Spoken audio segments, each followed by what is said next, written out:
Well, the federal parliament's fake independence, the teals, got some free publicity last night, courtesy of the ABC's Four Corners program. It was touted as a fly-on-the-wall look at the new players in the House, but it was primarily a puff piece which focused pretty well throughout the segment on the teals. At this stage, the women still exude a sense of heady optimism. There's home for the next 3 years, Mum. That building is vaguely familiar. They come to work together, but they're not part of a party or anything, OK? We didn't learn too much we didn't already know. They believe Australians consider climate change as the #1 consideration, which no survey I've seen supports. But they're certainly all full of self-congratulatory hubris, and they think they're on the edge of a dramatic new movement. We'll see about that. The truth is they capitalised on a 3-term government, a Prime Minister who couldn't get much right, and a Parliament riddled with indecision over climate policy, integrity measures and women's issues. So all of that conspired to get them elected. But good luck to them. They are all smart, they are all committed, and that's what we do need from our MPs. And that's part of the uncertainty of it as all. But I thought someone needs to do it, and we need to have a reasonable alternative. We need to have someone who's a credible alternative. What they will find, though, as Australians feel the pinch from cost of living pressures, especially soaring power prices and higher mortgage payments, the public will quickly tire of the teals' obsession with green left issues, because at the end of the day, that's all they are. They all represent well-off electorates as well. They are all accomplished professional people and will have difficulty showing real empathy for struggling Australians. And on that note, what stood out for me was their incredible sense of entitlement, especially when it came to staffing levels. They all must have come from workplaces where largesse was a given, because they were outraged, as we know, by the Prime Minister having the temerity to peg back staffing levels to where they were pre-Julia Gillard's time. We'd heard, because we asked for 5. And we'd heard that he said they'd be lucky to get 2.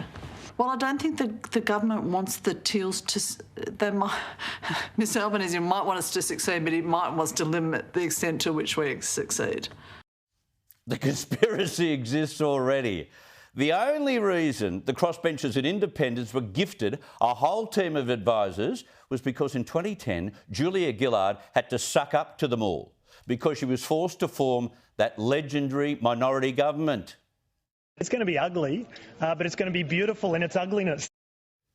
That was and always will be a creepy memory. But back to the whinging teals, they are still getting more than any other or every other backbencher. Their Canberra-based senior advisor will be entitled to a private car, business class airfares and a very generous travel allowance, which means they can all rough it in flash 5-star hotels. And as Telegraph a columnist wrote recently, their predecessors in the old Parliament House had no childcare centre, no gyms, no pools, no squash courts, no private meeting rooms, no bathrooms, no showers, no TVs, no kitchenettes, no toilets on every corner, and they didn't have a single backbench staffer. Back then, MPs shared their office with another MP. There was no room for staff anyway. This mob, even under Albo's new streamlined edict, now have 5. Yes, that's true. So it's hard to imagine how we're going to do everything in this office with 1 staffer. Dear, oh dear, so entitled they are that lawyer cum teal, the member for Glorious Warringah, Zali Steggall, is actually crowdfunding to employ another employee. Yes, Albo won't listen to her, she won't fork out for someone herself. The teal godfather, Simon Holmes à Court, won't put his hand in his treasure chest either. So her volunteers and her fans, they can pay for it. She's crowdfunding. She's got more hide than Jessie the cow.